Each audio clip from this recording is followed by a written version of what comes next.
Awesome. So my name is Victoria Kreysar, and my dissertation defense today is on maternity leave's impact on female educators. It's a potential explanation for gender disparity among school administration. So jumping right in, I sort of combined here my introduction and rationale and everything, but I did a qualitative exploratory study using grounded theory, and I collected my data with individual semi-structured interviews, and my participants were K through 12 female administrators. I started off assessing a few different problems that I noticed in K through 12 public education, not just in Pennsylvania, but I focused in Pennsylvania. There's sort of two separate problems that appear. There's a very low rate of female administrators, despite a very high number of female teachers. And there's little to no existing maternity leave policies in school districts. They mostly just rely on FMLA, which is the Family Medical and Leave Act that the federal government passed back in 1991. And when I dug through for my lit review and other research, I found a really, really cool census almost that the Department of Education had done where they tracked male and female teachers for the past 120 years in the country. And I found that the number of female to male teachers really did not move more than 75% to 25% female to male. I think the most was maybe 73% female, but it was in the 70s to the 20s the entire time. As far as maternity leave policies go, like I said, there really isn't a specific policy. A few districts might have something in there about a policy, but by and far, it's a reliance on FMLA. There is a history on biased maternity policies, especially in education. For the longest time, it was completely legal for a school district to fire a female teacher once she became pregnant, until the 1970s, 1973, when Mrs. LaFleur was fired for being pregnant, and she sued the Cleveland Board of Education, made it all the way up to the Supreme Court.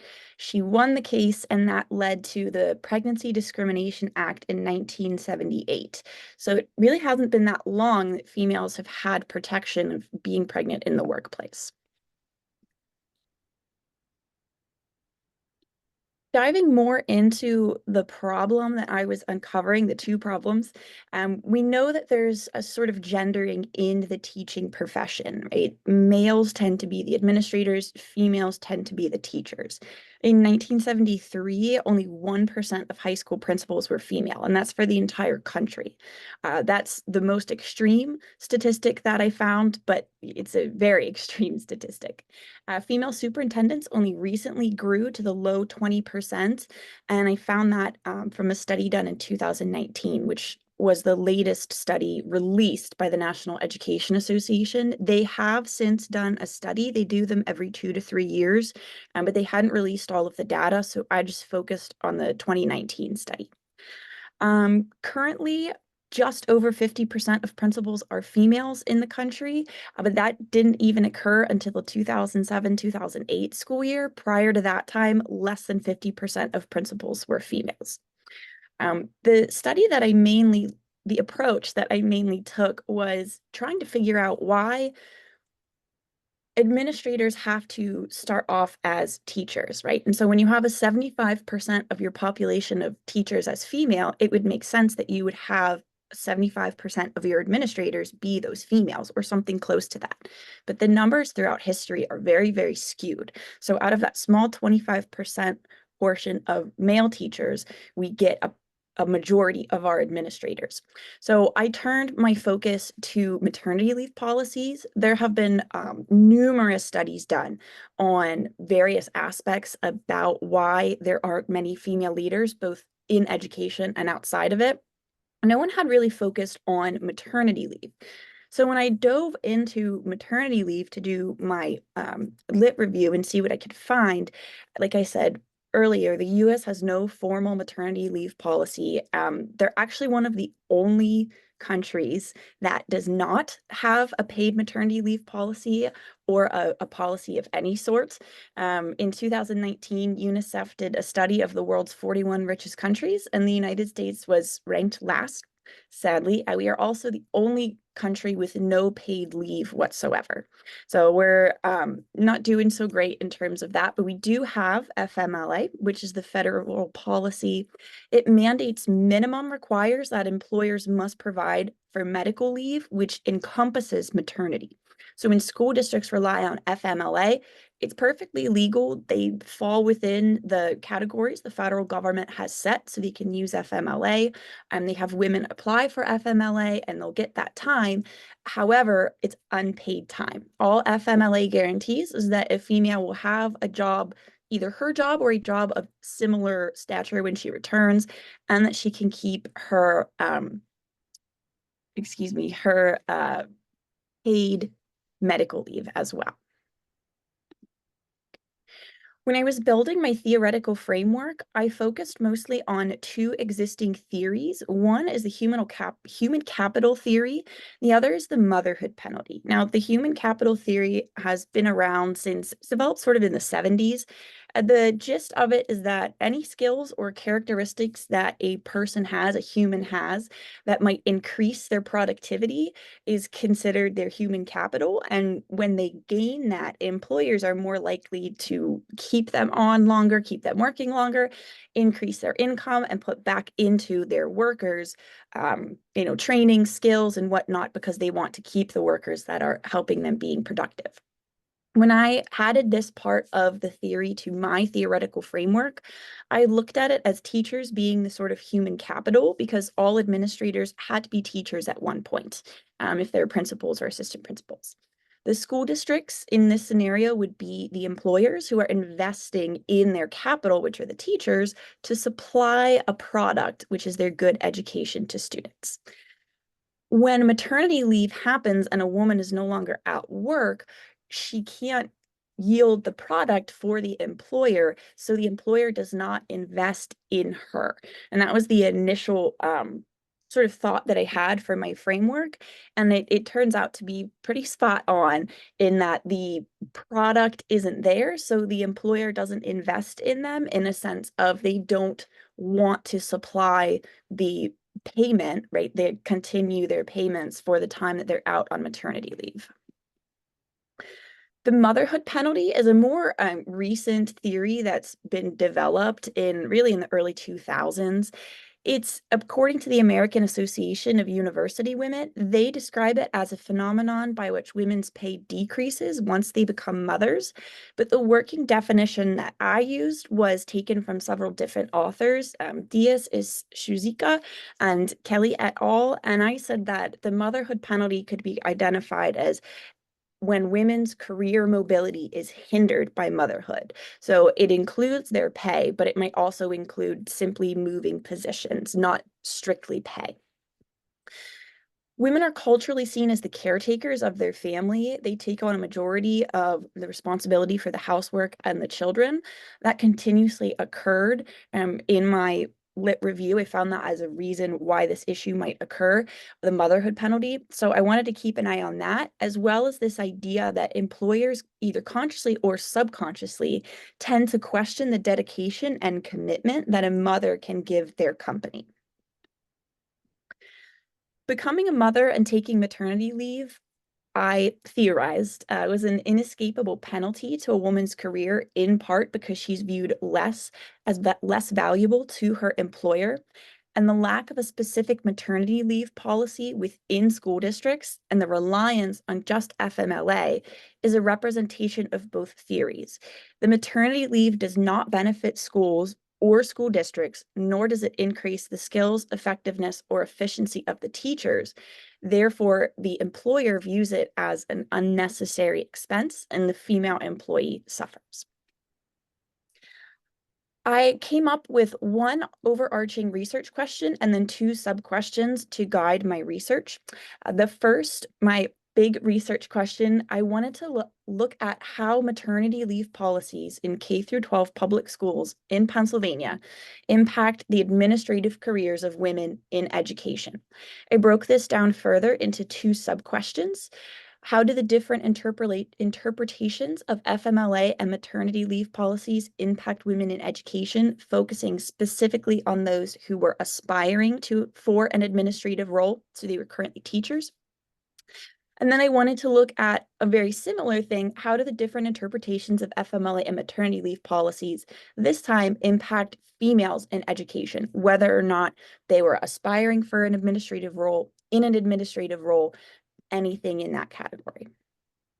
For my methodology, I began with a very heavy document analysis and a lot of primary research. I identified 12 school districts in central Pennsylvania.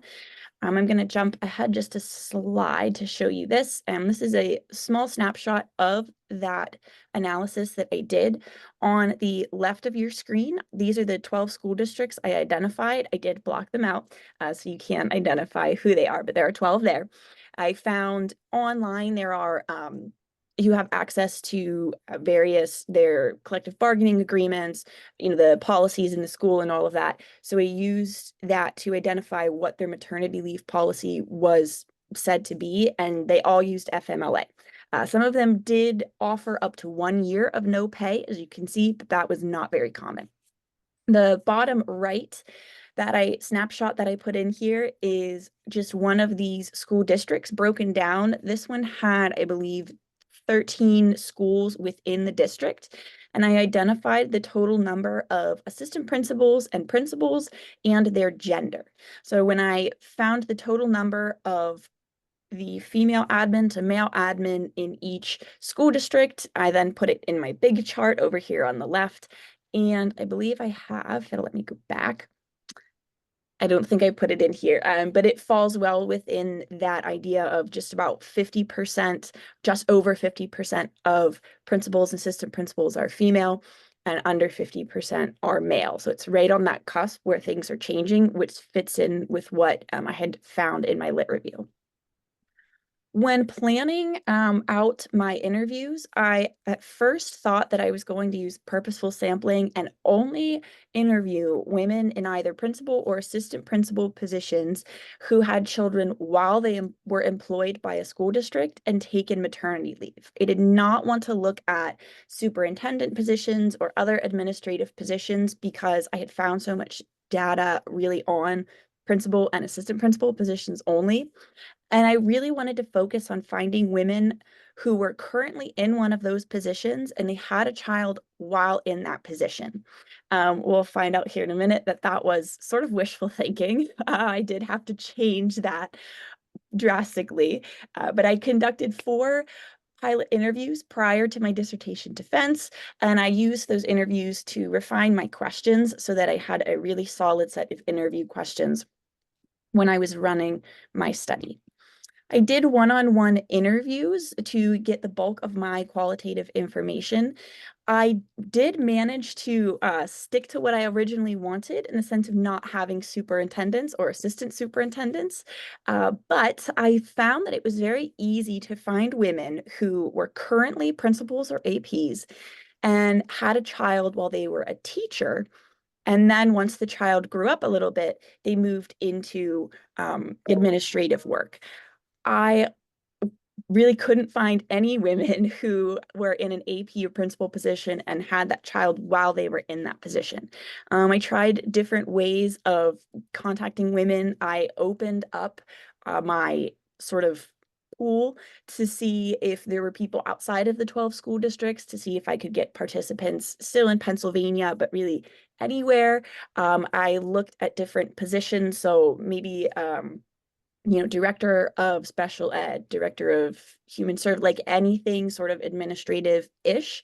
Participants were more than happy to share contact information with other women they knew who were in the administrative field and have had a child. On the right is a picture of one of the ways that I tried to find participants, which was a flyer that I had made. I shared it on social media, and a lot of my participants offered to share it as well. I ended up interviewing 12 women total, and I divided them into three groups. The largest group and the easiest to find, like I had said, were the principals or the assistant principals later in life. That's sort of what I called them. They were women who had their children while they were teaching, took their maternity leave, waited till their kids were a little older, and then went in and got a job as an administrator. Now, participant 10 was included in this group, but her case was very unique. She actually got a job as a principal while she was out on maternity leave.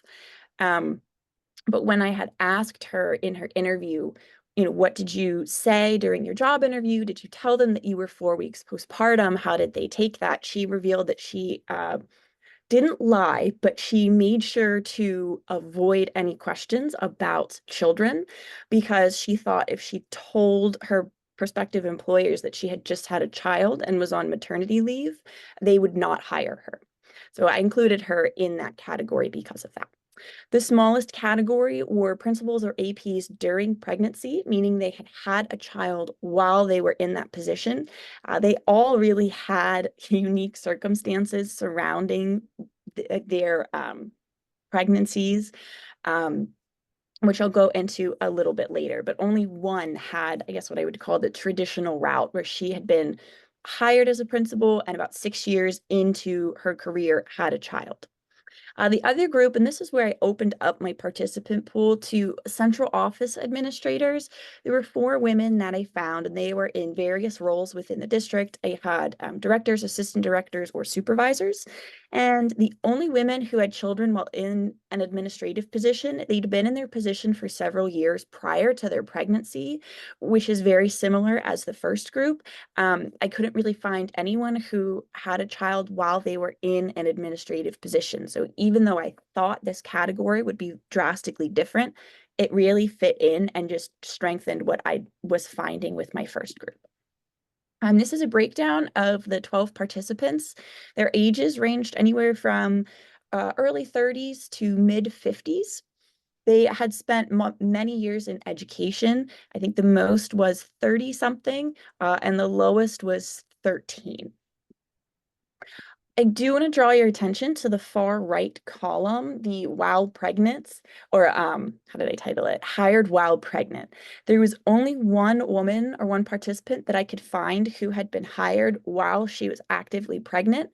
And her case is very, very interesting because she had actually been denied a job for a principal position the first time that she had had a child. So she had applied for a job. She'd verbally been given the job, found out she was pregnant, told her prospective employers because she thought it was the right thing to do. And within 24 hours, they had sent out an email saying that they were accepting applications for the position that she was told she would have. So she felt very strongly that it was because she was pregnant that she was denied that position. Now, when another position opened up, it was the same school district, and she applied again, and she let them know up front that she was expecting a child, and she felt that they sort of had their hands tied because of what had happened the first time, and that's why they hired her while she was pregnant.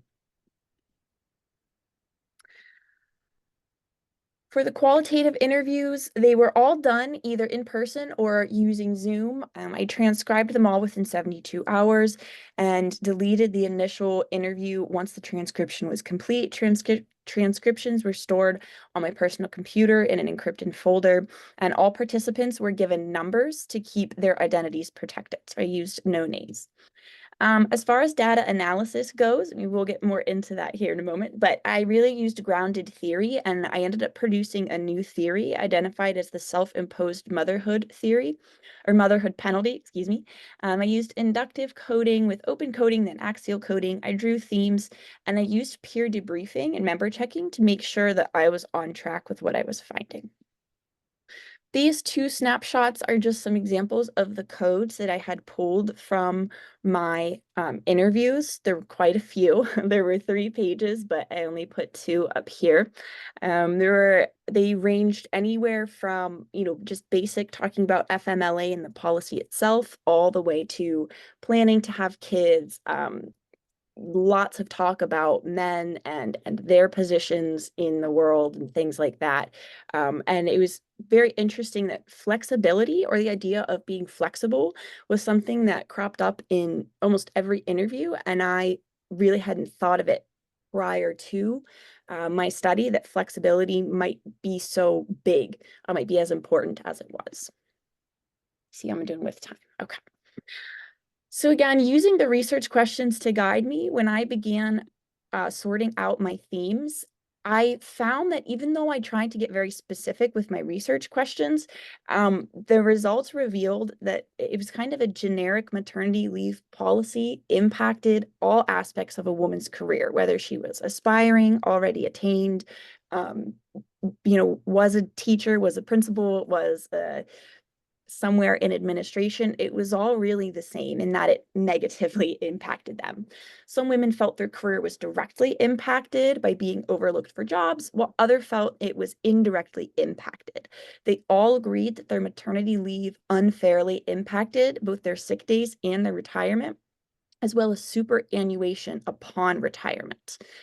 Just quickly to explain these things. So when women in most school districts go out on maternity leave, the school district will start the clock of FMLA. They give either 6 weeks or 8 weeks time off, 6 weeks for a regular birth, 8 weeks for a C-section.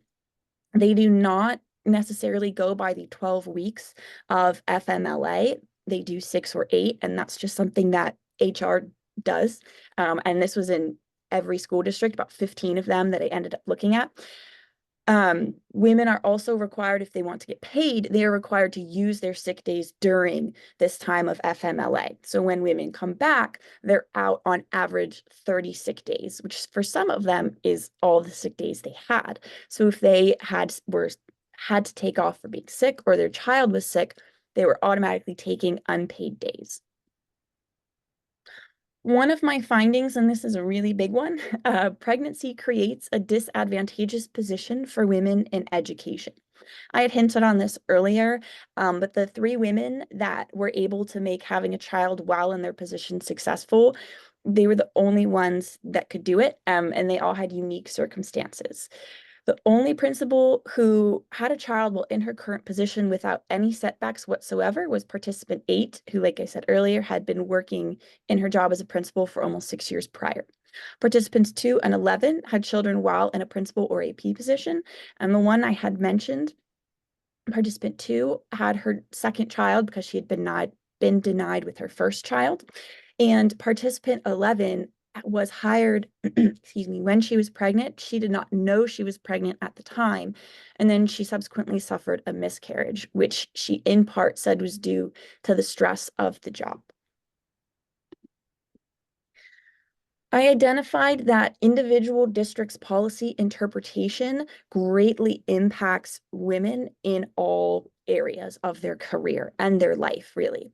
The fact that there's no clear-cut maternity leave policy means that HR basically deals with women one-on-one when they say they are pregnant and need to take maternity leave. And I found it looked like no two situations were the same. Even though on paper it said we're following FMLA, when it came down to it and HR was telling them, making a plan for their maternity leave, is completely different woman to woman. I also found that female administrators needed flexibility to function as both employees and mothers. All 12 women said that they couldn't do what they did if they didn't have flexibility in the workplace. If they had to rely strictly on the policies as they were, they would have to either quit their jobs or they would be taking too many sick days and time off for it to be worthwhile for them to be at work. I identified something I will explain further later, but it's the self-imposed motherhood penalty. And this was the idea that women will impose a penalty on themselves to wait in their career to become administrators because they're having children. The other theme that I found over here on the right is that maternity leave policies are inadequate in general, which I think was pretty clear just from the lit review. But now I had a lot of substantial data to back that statement. So going into my results, They indicated that maternity leave policies do impact the careers of women in education in several negative ways. One of the most obvious impacts a woman faces is financial by the way of retirement, superannuation, and sick days. Other impacts are less concrete and they have much more to do with the surrounding perception of maternity leave and the human resources interpretation of FMLA. The motherhood penalty does play a role in the negative impact of policy, as does the human resource theory, like I thought in the beginning. One of my major points in my findings and discussions is that policies are made for the benefit of the school, not the mother. I want to draw your attention to this middle column here. And I found a quote by Channing in one of his studies in 2020 where he identified, this was not in education, I should point that out. It was just in general studying female administrators in businesses. He said that women face sexism that's not specifically named, and it's the result of a patriarchal system that puts men at an advantage and women at a disadvantage in professional and social contexts. And that's exactly what I found here. Ooh, I'm running out of time. Okay. That's exactly what I found here is that women faced sexism. It wasn't necessarily named, but it was putting them at a negative position. These policies, the way they're written, they negatively add to the gender wage gap. Women don't have sick days because they need to take them for maternity leave. When they come back to work, they're taking days off or they're going without pay. The policies as they are do not function. I had identified a sort of typical worker that works what they need to do and then leave, and an ideal worker who do like they work overtime and they give their all. And that ideal worker is sort of what the policy is written to expect from a woman who goes out on maternity leave, when instead they have to be a typical worker where they work within what they can, their confines, and it doesn't really work. Lastly, I'll get through this real quick. The theory that I created and identified is called the self-imposed motherhood penalty. So all of my findings pointed to this phenomenon where women wait until later in their career to move into administrative fields. And I theorize the self-imposed motherhood penalty is an explanation of this. And it's that whether or not women are told they can't do it, they sort of self-conceptualize this idea that taking care of the home, taking care of the kid, being out on maternity leave, all of that is too much for them to try to balance while being an administrator. So they sort of impose it upon themselves to wait in their career until a later date. This I do want to say, I know I'm running down here, but the existence of a self-imposed motherhood penalty here is no way at the fault of the woman. It just sort of is an example of how society is expecting women to be the domestic caregiver, and they just don't even attempt to break the typecast anymore. They just sort of submit to it. I'm going to skip my limitations, strengths, and suggestions for future research due to time, and we'll jump right to the end where I can take any questions you might have. Thank you, Tori. That was wonderful. Would anyone on her committee like to pose a question? I have one. Oh, I'm sorry, go ahead. Okay, thank you. I was wondering, like, why did you choose this study in the first place? That's a great question. I remember when I first started teaching, there were 2 or 3 teachers in my building that were pregnant, and they were talking about maternity leave. And I just remember in like the break room or there was some, faculty meeting and they were complaining about their maternity leave. And this was sort of my first job where I would have to consider things like that because I was getting older and, kids were a possibility on the horizon for me. And I'm like, oh, I should look into maternity leave. Like I didn't even think to ask it in my job interview and when I took the job. And they basically just laughed when I asked about it, and they were like, "Oh, there isn't any." And I remember being blown away. And so then, like, how could that be? And I just started asking, and everywhere that I asked, they're like, "No, there isn't one." All of the women just sort of shrugged, and they're like, "No, we just kind of get the short end of the stick." And I don't know, that that was really interesting to me that that was so common. And then when I was looking at what I should do for my dissertation, I was actually looking more at the phenomenon of male versus female administrators. And then I forget whom it was. It was one of my friends that they had the idea to combine the two. And they're like, well, maybe it's the policies or how like, crappy they are because they don't have them that has an impact at all somehow on the disparity in administrators. So,